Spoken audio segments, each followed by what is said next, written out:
जीजेसी के चेयरमैन राजेश रोकड़े हमारे साथ हैं। राजेश जी नमस्कार। एक चीज जो शायद फायदा दिलाएगी सोने के प्राइसेस की मुनाफा वसूली की, वो है वेडिंग डिमांड। कैसे देखते हैं वो आप आती हुई? और एक और सेंस यहाँ पर, जिस तरह से हमने जीजेपीसी की रिपोर्ट आते हुए देखी और उनका मानना है कि अप्रैल में भी यहाँ पर एक्सपोर्ट्स में 5% की गिरावट ही देखने को मिली है as compare to last year. First quarter बहुत अच्छा नहीं था, अप्रैल का भी वैसा ही ट्रेंड देखने को मिल रहा है। तो जहां तक एक्सपोर्ट के नंबर्स हैं, बढ़त नहीं है, नेगेटिव हैं। इंडियन मार्केट्स आप कैसे देखते हैं?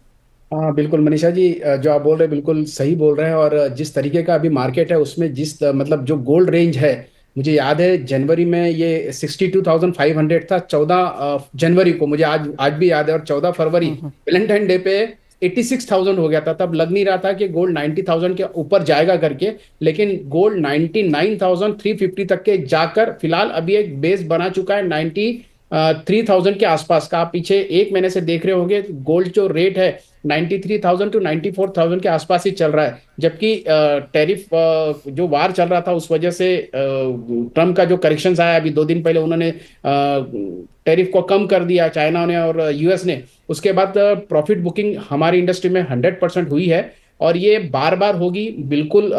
शायद गोल्ड में जब ओवरबाउट मार्केट हो जाता है तो उस समय में प्रॉफिट बुकिंग बीच बीच में होती रहती है, लेकिन ओवरऑल जो मुझे लगता है गोल्ड अभी भी बुलिश ही है। और जिस तरीके का अभी वेडिंग सीजन चल रहा है इस वजह से काफी लोग खरीदारी कर ही रहे हैं। उनको बिल्कुल ये भी रेट जज गए, उनको लगता है कि आने वाले दिनों में और गोल्ड रेट बढ़ सकते हैं। और जैसे कि आपने एक्सपोर्ट के लेके बात कही, तो निश्चित तौर पे एक्सपोर्ट में थोड़ा सा गिरावट आई है। और लेकिन घरेलू मार्केट में मुझे लगता है कि ये क्वार्टर उतना अच्छा नहीं गया जितना एक्सपेक्टेशन के हिसाब से था।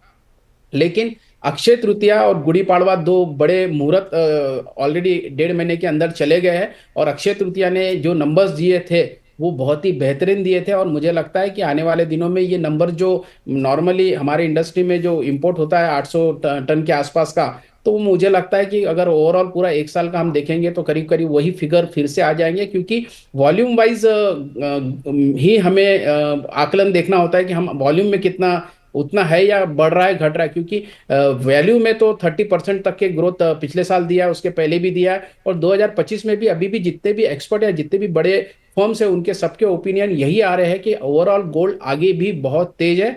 आने वाले दिनों में 1 लाख का जो टप्पा है, जो 99,350 तक के जाके रुक गया था, तो शायद एक फिर से रिकॉर्ड बन सकता है, ऐसा मुझे लगता है। हाँ, नो डाउट करेक्शंस होंगे। शायद करेक्शन में अभी भी 2,000 की भी करेक्शन हो सकता है, 3,000 का भी हो सकता है। लेकिन करेक्शन ऑलवेज यही कहूंगा कि उस समय में ये अपॉर्चुनिटी है गोल्ड में बाइंग पोजीशन बढ़ाने के लिए।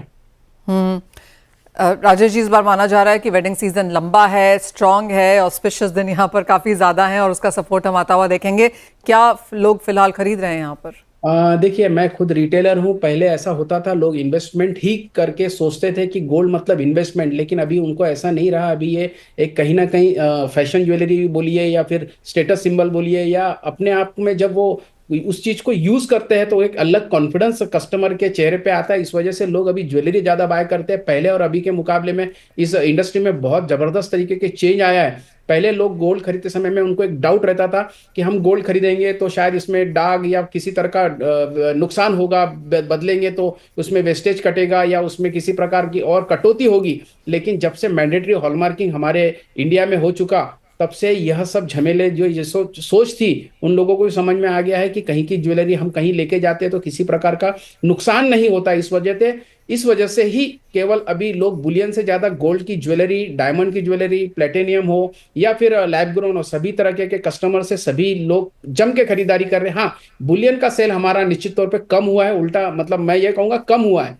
और ज्वेलरी भी हमारा जो सेगमेंट है ज्वेलरी में बढ़ गया है। क्योंकि मुझे याद है अक्षय तृतीया में जो हमने पिछले साल जितना बुलियन बेचा था उससे कम बुलियन हमने इस बार अक्षय तृतीया में बेचा है, जबकि ज्वेलरी ज्यादा बिकी है। तो इस वजह से ट्रेंड अभी चेंज हुआ है। और मोस्टली इंडिया जो है यंगेस्ट कंट्री माना जाता है, तो यंग लोग जितने भी है, जेंजीज है, वो सभी वो तिजोरी में या कबर्ड में जमा करने वालों में से नहीं है। वो चाहते हैं कि मैं उसे यूज कर सकूं, आज का दिन मैं अच्छे से जी सकूं। इस वजह से उन्होंने अभी ज्वेलरी बाई करना शुरू कर दिया है।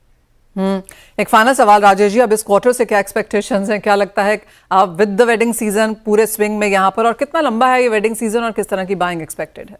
देखिए अभी वेडिंग सीजन में अभी 2.5 महीना अभी और है, जून और जुलाई तक के भी वेडिंग्स रहते हैं, और मोस्टली एनआरआईज भी काफी जून के समय में आती है। और अभी जैसे बच्चों की अभी एग्जाम खत्म होने के अभी एग्जाम अभी जो बीच का वैकेशन होता है, समर वैकेशन, तो उस समय में थोड़ा सा एक बार थोड़ा सा स्लो डाउन आता है, पर्टिकुलरली क्योंकि सभी लोग वैकेशंस में जाते हैं। लेकिन जैसे ही वैकेशंस से वापस आने के शुरुआत शुरू हो जाता है, हमारा मार्केट फिर से गुलजार हो जाता है।